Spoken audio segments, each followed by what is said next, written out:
Bonjour, Merci d'être avec nous ce matin. Alors, merci de Anne m'avoir Hidalgo, invité. on l'a entendu dans le journal de 8 heures, Anne Hidalgo rassemble les élus de sa majorité ce soir à 18 heures. Est-ce pour se mettre en marche pour les prochaines élections? Oh, je ne crois pas, c'est un peu tôt pour se mettre en marche pour les prochaines élections. C'est simplement un rassemblement comme il y en a eu déjà dans cette mandature, au cours duquel les gens discutent. Il y a des choses qui remontent du terrain. Anne présente un peu les grandes lignes du dernier tiers de la mandature. Il ne faut pas oublier quand même qu'on est à 2 ans des élections. C'est pour ça que c'est Voilà. pas trop tôt pour se mettre en marche. Non, c'est pas trop tôt, mais vous savez, je pense que ce que les Parisiens attendent de nous, c'est qu'on travaille et qu'on délivre ce que l'on a promis lors de la campagne de 2014. Vous dirigiez la campagne d'Anne Hidalgo Oui, en absolument. 2014. Avec Rémi Féraud, on était deux co-directeurs de campagne. Entre-temps, vous vous êtes rapproché d'Emmanuel Macron l'année dernière. Oui, comme d'autres membres de la majorité municipale. Là, elle a une majorité plurielle. Il y a des écolos, il y a des Mm. communistes, il y a encore des socialistes auprès d'elle. Oui, il y a Que beaucoup de socialistes, pas encore des socialistes. Mais il y a effectivement Mao Péninou et moi-même qui sommes deux soutiens d'Emmanuel Macron. Et je Mais que pense que doit-elle faire pour la prochaine élection Eh bien, je crois que ce qu'elle doit faire, c'est la même chose que ce qu'elle a fait lors de la précédente élection, rassembler vous savez, une Mais équipe vous voyez les municipale communistes, les écologistes avec En Marche? avec En Marche, non, mais avec des gens qui soutiennent Emmanuel Macron, c'est déjà le cas.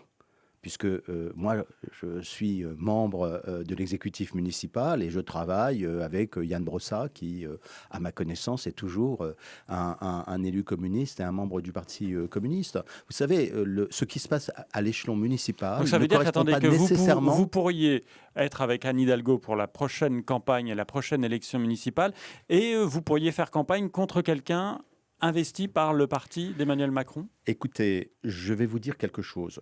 Le macronisme national, je sais ce que c'est. Le macronisme municipal, je ne sais pas ce que c'est. Et d'ailleurs, je pense que beaucoup de macronistes ne savent pas ce que c'est. Mais on annonce Parce que, Benjamin Griveaux à Paris. oui, Il était oui, mais déjà dans les rues du 9e arrondissement la semaine dernière. oui, avec une élue des Républicains. Oui. Donc tout ça mériterait quand même d'être un tout petit peu Mais clarifié. vous faites quoi s'il est candidat? Vous, Jean-Louis Missica. Attendez, moi, c'est très clair, je soutiens Anne Hidalgo. Si Anne Hidalgo est candidate à sa réélection, je soutiendrai Anne Hidalgo pour une raison très simple, c'est qu'elle a réussi à constituer une équipe municipale plurielle et que ce qui compte dans une municipalité comme Paris, qui est quand même une grande municipalité, eh bien, c'est que beaucoup de sensibilités politiques soient représentées et qu'il y ait un maire qui soit capable de faire tenir ensemble toutes ces sensibilités politiques, ce qu'elle a su faire, et je pense ce qu'elle saura faire. Il n'est pas imaginable qu'un seul parti politique, fût-ce La République En Marche, gouverne la totalité de cette ville. Donc, il y aura des alliances. Les municipales 2020 seront des élections politiques où les coalitions, les alliances et surtout la société civile joueront un rôle extrêmement important. Si vous voulez, il y a eu quand même un tremblement de terre en 2017 qui a été l'élection d'Emmanuel Macron et la victoire de La République En Marche aux élections législatives. Ce tremblement de terre a besoin d'être transformée à l'échelon des collectivités locales. Mais aujourd'hui, cette transformation, on ne sait pas ce qu'elle est à cause de ce que j'ai dit tout à l'heure, à savoir que eh bien, le macronisme, pour le moment, c'est un phénomène national. En tout cas, vous êtes derrière Anne Hidalgo. Ça, et c'est clair. Ça, c'est clair. Ce soir, au cours de cette réunion, 300 à 400 élus rassemblés à l'Hôtel de Ville par Anne Hidalgo. C'est quoi? C'est l'idée, c'est de mettre sur la table un peu tout ce qui se passe en ce moment dans Paris. C'est aussi bien le Vélib qui n'arrive pas à se déployer comme c'était annoncé, les problèmes des stationnements avec l'entreprise Striteo. On en parle ou on n'en parle pas? Bien sûr qu'on va en parler, bien sûr qu'on va donner des explications et bien sûr qu'il y a des problèmes. Vous savez, ceux qui n'ont pas de difficultés, ce sont ceux qui ne font rien. Si vous ne faites rien, il ne se passe pas grand-chose. Mais en même temps, c'est la pire des politiques. D'ailleurs, les gens qui nous recommandent, par exemple, de ne rien faire sur la place de la Voiture à Paris, sont des gens qui sont inconscients. Parce que la place de la Voiture à Paris doit être diminuée si nous voulons lutter contre la pollution. Justement, Donc que oui, pensez-vous? il y a eu des problèmes avec Vélib, oui, il y a eu des problèmes avec Striteo. Ces problèmes, nous les avons expliqués, nous avons même Par présenté nos exemple, sur le excuses aux stationnement Parisiens. Striteo, vous Oui. n'avez pas envie de reprendre en gestion municipale la gestion des stationnements Non, à Paris, des la PV? réponse est clairement non. Nous avons mandaté une société dans le cadre d'un contrat. Cette société a failli, elle a reconnu qu'elle avait commis une faute action en extrêmement justice. grave. Il y a une action en justice. Ils sont en train de corriger le tir. Mais ce que nous faisons sur le stationnement est indispensable. Et d'ailleurs, les résultats de cette politique sur le stationnement sont déjà visibles pour les Parisiens. Mais ça veut Il y dire a des qu'avant, places- les agents de service public ne faisaient pas bien leur travail. C'était compliqué. Vous savez que Mais ces pourquoi agents étaient payés par la ville, mais gérés par la préfecture Mais de aujourd'hui, police. vous les avez récupérés. Ceux-là, on les a récupérés. On les a récupérés pour lutter contre les incivilités. Vous auriez pu Et- les garder pour le stationnement. Non, parce que aujourd'hui, nous regardons ce qui se fait à l'international. Nous regardons par exemple ce qui se fait dans la ville de Madrid, et nous voyons que le système que nous avons mis en place à Paris est de loin le plus efficace pour pouvoir lutter contre cette incivilité majeure qui est le non-paiement. Vous savez qu'à Paris, 90% du stationnement n'était pas payé. Jean-Louis Missica, la métropole du Grand Paris a annoncé à France Bleu Paris hier qu'elle allait mettre en place une vignette pour lutter contre les voitures polluantes, au-delà du périphérique Oui. jusqu'à l'A86. Oui. Vous confirmez?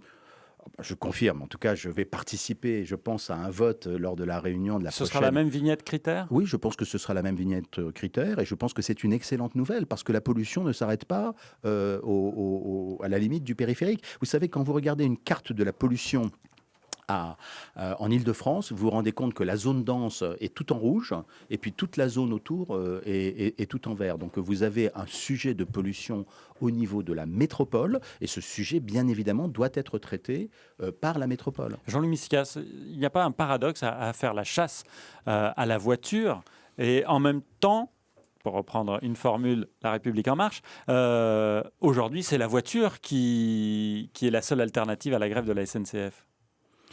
Vous avez raison. Aujourd'hui, la voiture, oui, mais ça peut être de l'autopartage, ça peut être du covoiturage, En voiture. ça peut être toute une... Et surtout, nous ne sommes pas contre la voiture, nous sommes contre la pollution. J'ai pas dit Ce contre, je point- dis il y a une chasse à la ce voiture point- quand même. Il y a une chasse à la voiture polluante. Hmm. Les véhicules électriques, les véhicules partagés, les véhicules qui fonctionnent au GNV ou à l'hydrogène sont les bienvenus. Mais vous vous rendez bien compte qu'aujourd'hui, cette question des particules fines et des particules ultra fines, c'est une question majeure de santé publique pour les personnes âgées, pour les enfants, pour toutes les personnes fragiles. Et donc, il me paraît extrêmement important de prendre conscience d'abord du problème et d'essayer de le résoudre. On ne le résout pas en 15 jours.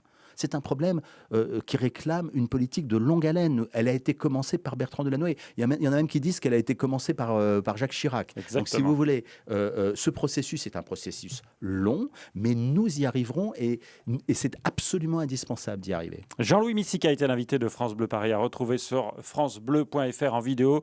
Je vais rappeler votre titre, je prends mon souffle, chargé de l'urbanisme, adjoint au maire chargé de l'urbanisme, architecture, projet du Grand Paris, développement économique et attractivité. Vous pouvez souffler. Bonne journée.